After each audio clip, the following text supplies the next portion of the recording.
Hi everyone, in this video I'm going to explain how I solve the Leetcode problem third maximum number. First, the nums array is changed into a set to remove duplicates.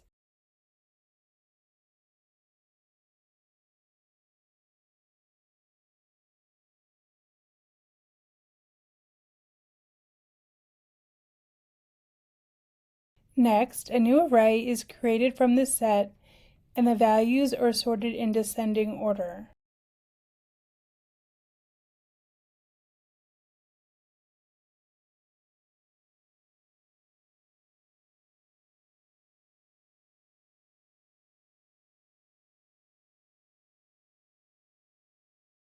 Finally, if the array contains at least 3 values, the third largest number is returned.